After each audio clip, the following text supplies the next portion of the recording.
The New York City Commission on Human Rights does not provide legal advice. The views and opinions expressed in this program are those of the individuals and do not necessarily reflect the views or position of the Commission. Enjoy the show. Hello, New York. Welcome to another episode of Rights Here, Right Now from the New York City Commission on Human Rights. I'm your host, Jose Rios Lua, Chief of Staff at the Commission. Rights Here, Right Now airs the last Monday of every month on WHCR 90.3 FM. Each episode will give listeners the information they'll need to live, work, and thrive free from discrimination in our city. All episodes will also be posted on the Commission's website, YouTube channel, and on Spotify. As always, before diving into our show's topics, here's a little background information about our agency.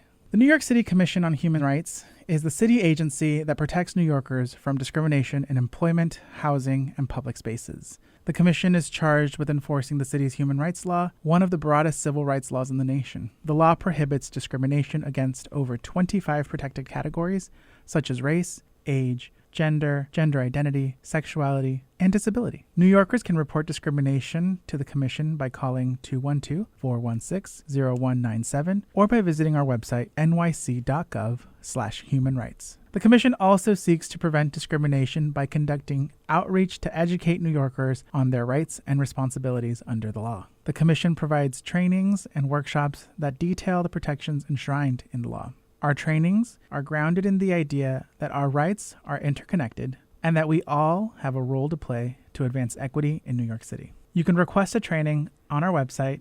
Again, that's nyc.gov/humanrights. Joining me once again is the Commission's Deputy Commissioner of Policy and External Affairs, Joann Kamuf-Ward. Welcome back, Joann. Good afternoon. Thanks for having me here. I'm excited for today's conversation. I am very excited for today's conversation because we have a guest today, and we'll talk a little bit more about that guest later in the show, but I want to start off with a little bit of a recap of the month of July. July is Disability Pride Month, and there are many ways that the Commission celebrates and shares information, but we're going to start off this segment with an audio about Disability Pride Month. July is Disability Pride Month and the anniversary of the Americans with Disabilities Act of 1990. It is a great time to review the broad protections of the New York City Human Rights Law.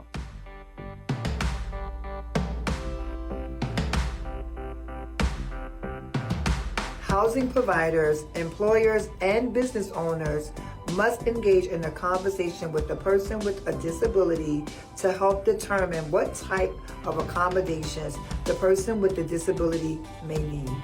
Service animals must be permitted to accompany their owners into any area where the public is permitted and are not required to wear a vest, be specially licensed, or visibly indicate their status as a service animal.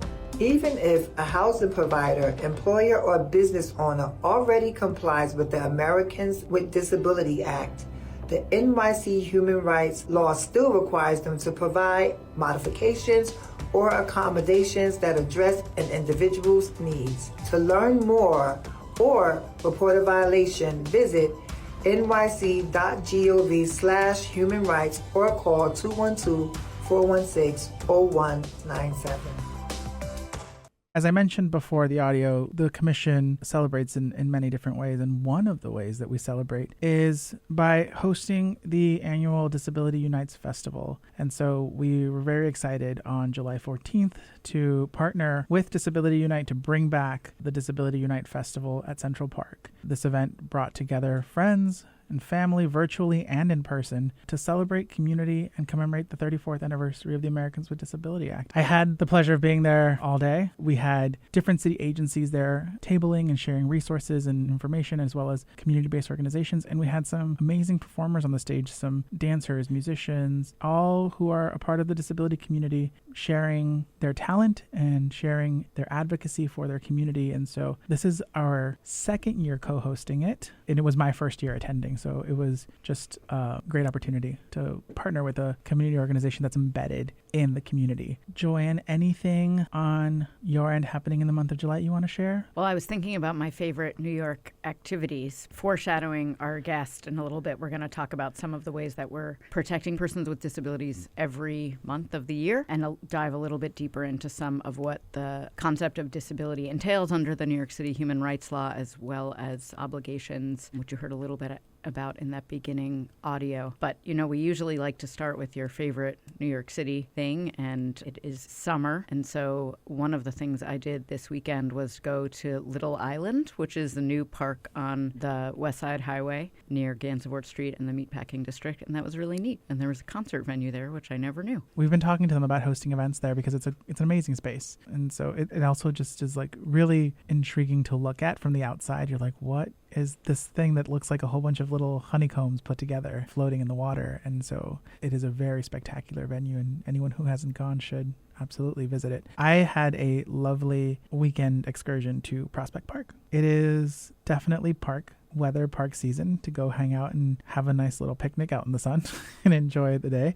I've been enjoying the weather now that the heat wave is over. One of the things I love going to the park about and like just laying out your blanket and enjoying a day there is that the amount of people that show up, and you just have an opportunity to look around and see how our city is built up of so many different backgrounds, different walks of life. And it really is an opportunity to like really take a look at how we're all together different, but then all together here. One of the things that we've been working towards, and we talked about it at this last episode, but we finally launched our Together NYC campaign. And in that moment, while I was sitting in the park, I was just thinking about how, like, look at all of the diversity that's just on this meadow. This is why we do the work that we do, because the things that make us different are often the things that make us beautiful, not only as people, but as a city. I did want to spend some time talking about our campaign, and I think a great way to start off a conversation with the campaign is from a message from the commissioner herself. Without further ado, Annabelle Palma. Hate and bias have no place in New York City. The Commission on Human Rights protects New Yorkers from discrimination in the workplace, housing, and public spaces based on race, religion, or other protected categories in the city's human rights law. An essential part of our work happens when individuals contact the Commission because they see or experience discrimination. To report discrimination, call 212-416-0197 or visit nyc.gov/humanrights. That's right. The Commission this month launched Together NYC to unite New Yorkers against bias and hate. New York City is a globally diverse place, and it has always been a point of pride that people from all religions and cultures choose to make this city home. The Together NYC campaign encourages New Yorkers to take action to reduce bias by taking a pledge, learning about the human rights law, and participating in CCHR's newly launched citywide survey to share solutions to bias and discrimination. The campaign asks New Yorkers to pledge their commitment to foster an inclusive city free from discrimination. And the pledge highlights various ways New Yorkers can eliminate hate and bias in New York City. When signing the pledge, New Yorkers are encouraged to take CCHR's bystander intervention training. You can sign up for any of our trainings or request a training on our website. That's nyc.gov/humanrights. It also asks folks to spread the word about their pledge and CCHR's commitment to New Yorkers. And of course, learn more about the protections against discrimination enshrined in the city's human rights law. We're really excited about this campaign because it builds on CCHR's longstanding work to prevent bias-motivated harassment in New York City and more of our recent initiatives to foster solidarity and make unity visible. The call to action for this campaign is really threefold. We've talked the pledge, we're taking folks to take one of our trainings and learn more about their rights. And then the third component, which is the component that we're most excited about, and Joann, I want to jump into a conversation with you about this, is the survey component. The survey component of the campaign aims to hear from New Yorkers if and how they experience and perceive instances of discrimination. This is definitely our first time since we've joined the commission where we launch a citywide survey, so this is really exciting stuff. Yeah, I'm really thrilled to talk about this element of the campaign in particular. I would say it's been in the works for about a year, thinking about how do we hear from New Yorkers. You know, we're a law enforcement agency, so a lot of times people come to us if they're interested in filing a complaint, but we also know there's many people that don't want to file a complaint, even if they see or experience discrimination. So this is really an opportunity for us to hear from you, New Yorkers, people that live or work or visit New York City, about your thoughts on where and why discrimination happens. The goal is to collect information that's going to inform the work we do at the agency to advance outreach, commission visibility, and accessibility. It's about 10 minutes, so not too much time. I know most of you are on the subway or in transit or standing in a line for 10 minutes during a week, so you can find a little bit of time to share your thoughts with us so that we can do our job better and be responsive to you. So I'll talk a little bit about sort of what the survey questions are. I should note at the outset, it's available in at least 10 languages, so you can do the survey in English, Spanish, Chinese, Russian, Bengali, Haitian Creole, Korean, Arabic, Urdu, French, and Polish. I will say you have to be 14 years or older to complete the survey. And the survey is voluntary, obviously. The answers are confidential. No one is going to know what you said. I don't think you even put in your name necessarily. And it does no impact on your eligibility for any city services. So all of those are sort of important things to note about completing the survey itself. But talking a little bit about what the questions ask, just to give you a preview. They ask if you have experienced discrimination in the past year or if you've seen discrimination happen. We ask, where have you experienced or seen discrimination? And that includes at your job, in housing, in hospital settings, restaurants, businesses, parks, transportation, or clubs or bars or movies. And these are all to inform, again, the outreach that we're doing to New Yorkers, but also to the business owners or public accommodations. We also want to know whether you've reported discrimination or not. If you've reported discrimination, who do you feel comfortable reporting to? So we can work with your trusted partners and community anchors. We ask about what barriers exist to reporting if you've experienced discrimination and chosen not to report it. It's also about thinking about prevention. So some of the questions also will seek information on the types of resolutions you would like to see if you experience discrimination. And that can range from an apology to financial compensation to trainings to a formal written order indicating discrimination has occurred or something else. The other area where we're really looking for input is what tools and resources you think can help reduce discrimination in New York City. So we have some ideas and we do some of that work through our campaigns and other things that we talk about on this radio show, but we really want to hear from you what's effective. And finally, we ask a few questions about how familiar you are with the commission. So if you, listener, fill out the survey, you can say, I'm very familiar.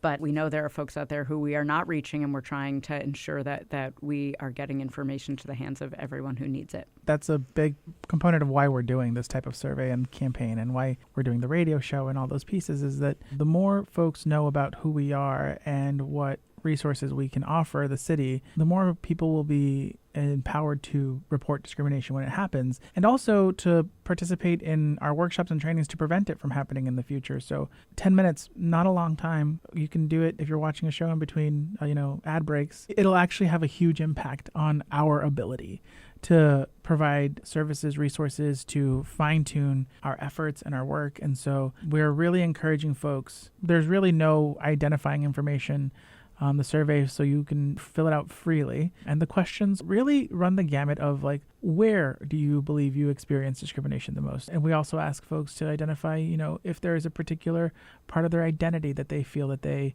experience discrimination because of. I think the most important questions are the ones about resolutions and also about what are your trusted sources of information. Right. We've repeatedly said on the show, and Commissioner Palma has repeatedly said, we know government isn't always the first place that everyone turns, so we want to make sure the people that you turn to have the information you need to be able to vindicate your rights either at our agency or in court, and also to know where we need to be, again, talking to housing providers, employers, businesses, so ensuring that people who often want to do the right thing know what that thing is. That's really important because I think part of our work includes building roads with organizations that have the trust of the community, that community is going to. I think we talk a lot about in government that there are communities, and particularly communities who have been pushed to the margins. There is a distrust in government, either in confidentiality or when speaking to immigration. There is that distrust, and we try to work against that and build bridges. But the reality is that we know that the only way that work can be done is if we're partnering with places that do have the trust of communities. And so those types of questions, to know that when I experience discrimination, my first choice isn't the Commission on Human Rights. My first choice is not 911. My first choice is this community-based organization that is a part of my church or is a part of, is on my neighborhood. And that kind of information is really invaluable for us because it gives us the directions to go to when we need to partner with new trainings or we need to partner with bringing out new campaigns and share information. It helps us find new ways to reach people. I think there's also a question that's in that same vein of where do you trust receiving information from? And that's, I think, really important as well. So we want to be able to know when we run these types of campaigns, when we run these public information messages that go out, what are the ways that it's going to help us make sure that you get that information? If that means partnering with an organization or purchasing ads in radio or social media, we want to know how you get your information and how you get your trusted information. All in all, the survey is going to be full of very useful information for us. It's going to really help us understand how you experience discrimination on a day-to-day basis, how you perceive discrimination, to better inform our work so that we can better serve you, because that is what we are here for. We're here to serve New Yorkers at large. The website is nyc.gov/human rights, but if you want to go directly to the survey or to the pledge, we have a special link for that, and that is available at nyc.gov/togethernyc. And I will also just say for this campaign, even if a survey may not be your favorite way of sharing information, there's some really beautiful artwork. So you can just go and check it out and learn more. And you can stay connected with us because over the next few months, we're going to be handing out promotional items that are tied to this artwork. So when we're out tabling in the community, we have magnets that first part of this campaign, some newly arrived buttons that you can pick up from our tabling stations that are part of this campaign that say delete hate. We all have a responsibility. We all have a role to play in making sure that our city is more equitable, that our city is a place where people can live, work, and thrive free from discrimination. And so we're asking everyone to do their little part. And I think when I think about what makes New York special, I feel like the sense that people are in it together is there. I think COVID everywhere around the world made some holes in that social fabric, and really thinking about how do we build that back up and make sure everyone feels like they are welcome here and this can be their home, whether they're passing through or here permanently. Being in New York City is one thing. Feeling like you belong in New York City is a whole other thing, and we have to push our communities to that point of not just being here, but belonging here. We all have a stake in that. We all want to be able to enjoy the city freely, and we want to be able to enjoy the city our most authentic selves. That includes all of the different intersections of our identities, whether it's race, age, religion, disability, expressing our cultural beliefs. There should be space to be able to do all of that, no matter where we are in this city. I will say the world, but our jurisdiction is just the city, so I will keep it at the city.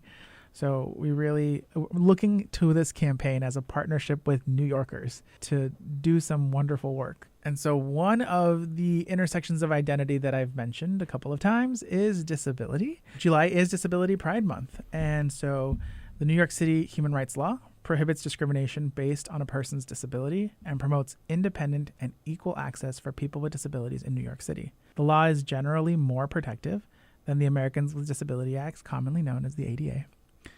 It requires an individualized assessment of a person's needs and creates an obligation to provide an accommodation that addresses those needs. It also presumes all accommodations are reasonable unless it would cause an undue hardship on the employer, housing provider, or business owner to do so. And so joining us today is Michael Griffin, Policy Counsel at the New York City Commission on Human Rights. Michael, welcome to the show. Thank you. Happy to be here. Joann, do you want to ask the question? Michael, welcome. Can you tell us what is one of your favorite things to do in New York City? Thank you, Joann. I heard the emphasis on one. I think my favorite thing in the summer season is going to a baseball game. very fun getting to have some of the very expensive but tasty ballpark food and really just be in community with New Yorkers rooting for one of our storied sports teams. This is where I can get embarrassed because of my lack of sports knowledge, but Citi Fields? Yes, currently I am going to Citi Field as I live in Queens. It's much closer. But there's also Brooklynites. You can go see the Cyclones. It's A, cheaper. B, you can run around the bases, which sounds ridiculous. And I was like, I'm never going to do that. And then my kids went and did it, and I joined them, and it was so fun. And I was like, oh, I really didn't appreciate baseball. Now I felt like that was awesome. So another New York activity you can do. I'm also going to agree on stadium snacks. They're delicious. I'm not going to spend too much time on this because this could then just become an entire radio show on hot dogs. What is more iconic than a hot dog in New York City? I'm a vegetarian, but I'll listen. I'm sure there's tofu dogs at some point. But Michael, welcome to the show. We really appreciate you having you here. You're on Joann's team. So you're on the policy and external affairs team, and so you get to work with Joann all the time. But one of the things that we've been working on the most recently is working on the disability legal guidance for the commission. And so when we were planning the episode for July, which is Disability Pride Month, in case no one has heard me say it today, it was a no-brainer to have you join and talk a little bit about all the work that our agency does in this field. You also have a unique skill set and an experience on the policy and external affairs team, and that is that you started your career at the commission as a lawyer for the Law Enforcement Bureau. So you've actually filed cases under our law. You have investigated cases. You have brought to a resolution some cases. We are extremely lucky to have you in this role with that experience because you see information from both sides of the spectrum. And I just want to set that groundwork. How are the protections under our law, the New York City Human Rights Law, different, the same, redundant, maybe not redundant than the protections that the ADA offers? Thank you for that, Jose, and for that wonderful introduction. A lot of Americans are familiar with the Americans with Disabilities Act. It's one of the preeminent pieces of legislation in this country dealing with discrimination that individuals face based on their status as people who live with disabilities. I think the New York City Human Rights Law differs from the Americans with Disabilities Act in a few key ways that I wanted to point out to individuals. First, the Americans with Disabilities Act covers employment and public accommodations amongst several other categories that are more specifically tailored to federal jurisdiction,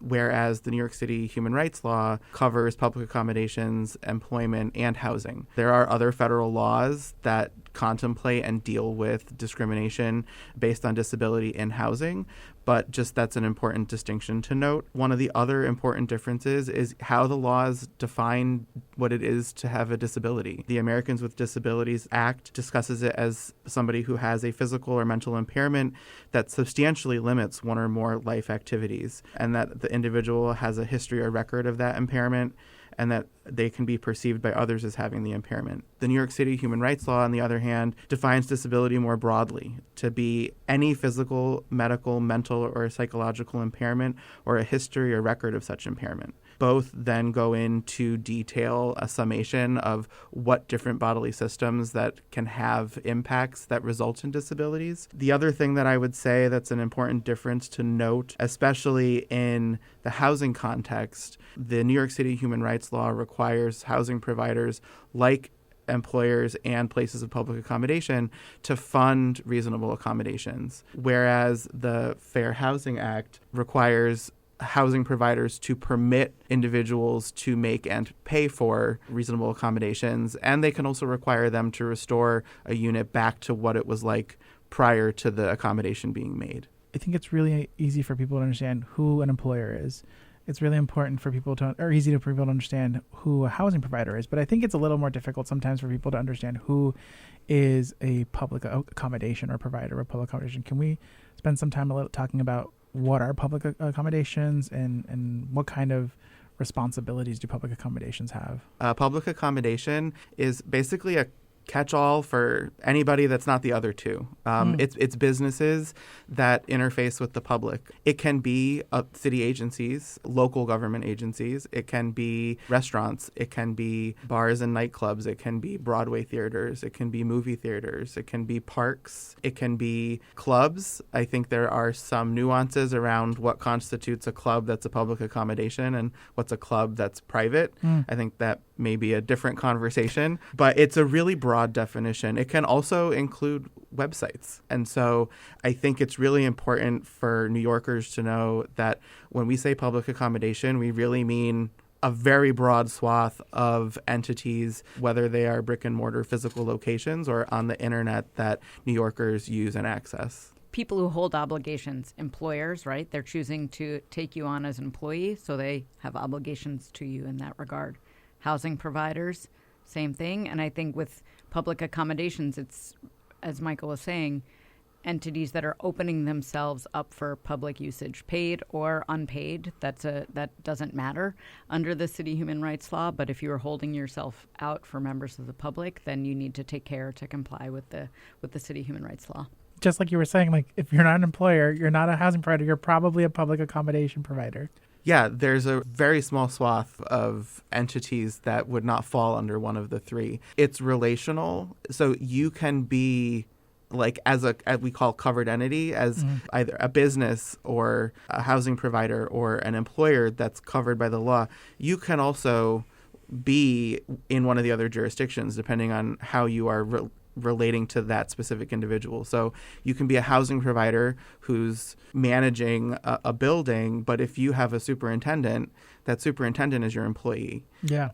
And similarly, if you're a public accommodation, like all of your staff are also your employees. So if you are something that's really existing in New York City and holding yourself out, offering a service or a business, you have to think of yourself potentially in multiple different ways. If you think you're not covered under our law, let us decide where you're covered, how you're covered under our law. In the same way that we tell people, if you don't have to know if you've experienced discrimination, we'll figure it out if it's discrimination. You just come to us and report it.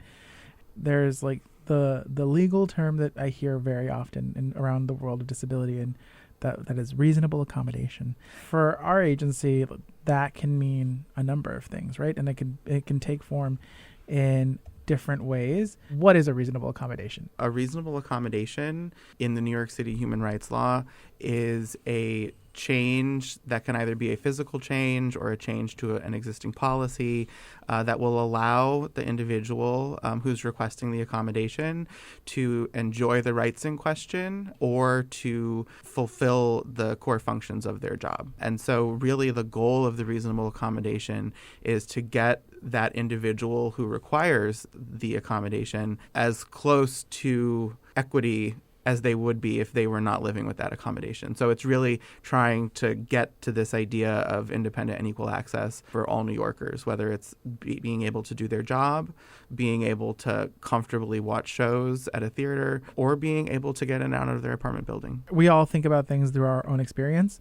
And the thing that I have, the experience that informs this, is really in education, and think about modifications in education and how there are low-tech forms of accommodations and there are high-tech forms of accommodations. I think in schools for children, one accommodation could just be extra time to read something.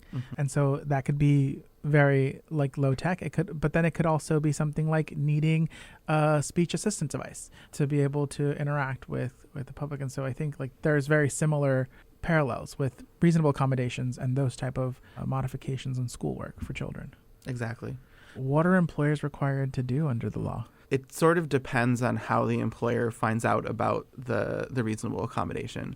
I think in the classic scenario that people may picture is an individual goes to either their supervisor or the EEO officer in their place of employment, if they have one, and they say, I need an accommodation. And so that triggers a provision under the New York City Human Rights Law that requires both sides to engage in what's called a cooperative dialogue. That is something that is broadly similar to the interactive process that's required by the ADA. It is intended under our law to be a little bit more formal. And so there aren't specific timeframes. It's a reasonableness sort of framework, but the employer would have to take that request and really follow up and say, what is this person requesting? Is it obvious why they need it? I think that's an important standard that employers need to think about, because if it's obvious why this person is requesting an accommodation under the New York City Human Rights Law, the employer is not permitted to ask for more medical information.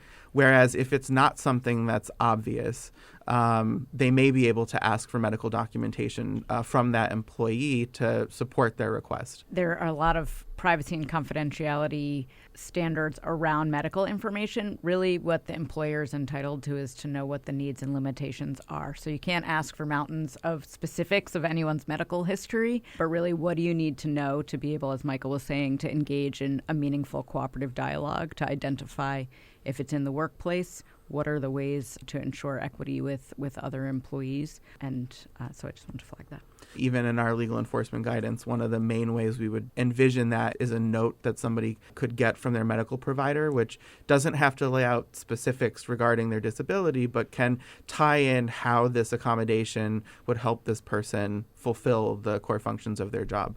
And so it's important to remember that because an employee has asked for one type of accommodation, that doesn't mean that they are necessarily entitled to that specific accommodation. The idea of the cooperative dialogue is for the employer to propose alternatives and to really talk through the options to come out with what will work best for both parties. And then in the employment context, at the end of that cooperative dialogue, a separate provision of our law that they need to provide what's called a written determination, letting the individual who's requested the accommodation know the results of the cooperative dialogue, whether it was denied or granted. First question that might be in someone's mind that's listening to this is, am I required to disclose my disability to my employer? You're not required to disclose anything, and this is and at the same point, I think employers might be wondering, like, how am I supposed to know that my employee has a disability? And we don't expect anyone to know that information. We don't expect anyone to ask that information. A best practice for employers is to make sure your employees know that there's a policy in place and know what the process is if they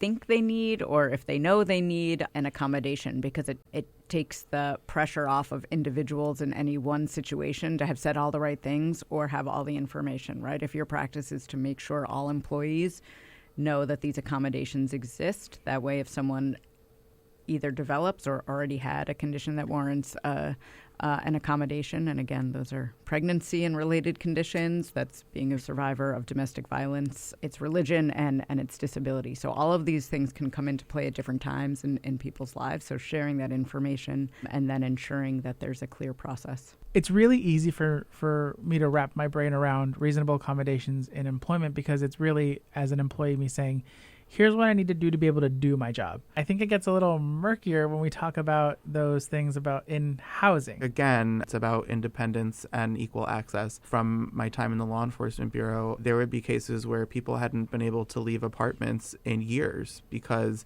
they had developed disabilities that caused them to need mobility assistive devices like a wheelchair or a walker, and they weren't able to independently navigate stairs. So I think that's a huge category of reasonable accommodation in the housing context, is around accessibility of the building, around accessibility of the unit. If it's a rental unit, the landlord housing provider is responsible not just for the common areas, but also to make sure that, if a person has developed a disability that means that they can't climb into their old, clawfoot tub, they may need to install grab bars, or they may even need to take out that clawfoot tub and put in a tub that's more accessible for the individual that's living there. In our law, it is considered not an undue burden for an individual who requires one to have a service animal or an emotional support animal. And so those are another huge category of accommodations we see in the housing context. Let's talk about service animals and emotional support animals, actually. Service animals are covered under all of our jurisdictions. So they need to be allowed into public accommodations, places of employment, and by housing providers. You are allowed to ask two questions if somebody says that an animal is a service animal. You can ask a confirmatory question, is that a service animal? And you can ask what task or tasks that animal has been trained to perform. Right. You're not allowed to ask any follow-up questions. You're not allowed to ask about the individual's disability. Can I get some documentation? You're not allowed to ask for any documentation. I think in the intro, or one of the clips that we referred to that you're not allowed to ask that the service animal wear a vest or that somebody have a card saying that it's registered somewhere. If those two questions are answered in the affirmative, that's a service animal. Yeah. I think there's a definite thing in like the disability community of like what's best practices versus what's required. And so like, sure, putting a vest on your service animal is a best practice, but it's not required. And I think, and we talked about this a little bit, the standard for providing a reasonable accommodation is you need to work with a tenant or an employee or someone coming into your business to have a cooperative dialogue. And it's not enough to say dogs are an undue hardship, so we cannot have dogs, right? For a service animal, there would need to be a real showing that there is something that cannot happen because that animal would be allowed into, say, a restaurant or another scenario. And so service animals in particular, I think, are like an easier thing for employers and providers of reasonable accommodations and landlords to understand that, like, hey, like this is my guide dog. This is my alert dog who alerts me if I'm going to have a seizure. Like they have a medical purpose. Like they're a service animal.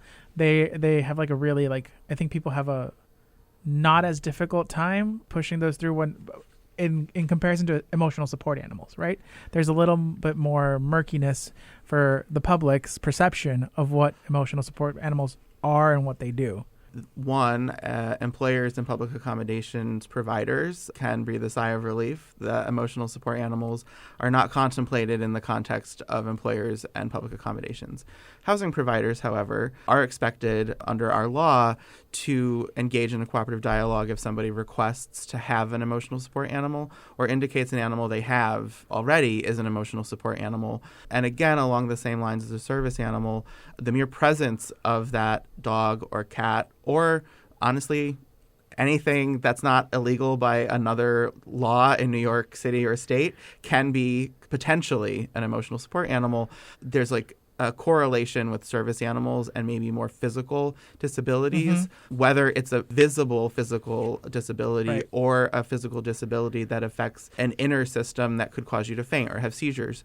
Whereas emotional support animals, I think, are by their name, this is talking a lot more about people's mental health. And I think some of that gets to this idea of a stigmatization of, well, all disabilities, but a continued stigmatization of mental health related disabilities that people live with. And I think support for it, that emotional support animals can really help people to live better, more fuller lives. Yeah, totally. I think when people think a service animal, they think of a guide dog. There are many, many different iterations of what a service animal could be trained to do. And that's why it's really important to share with folks the two questions that you're allowed to ask about service animals. I think we hear this all the time.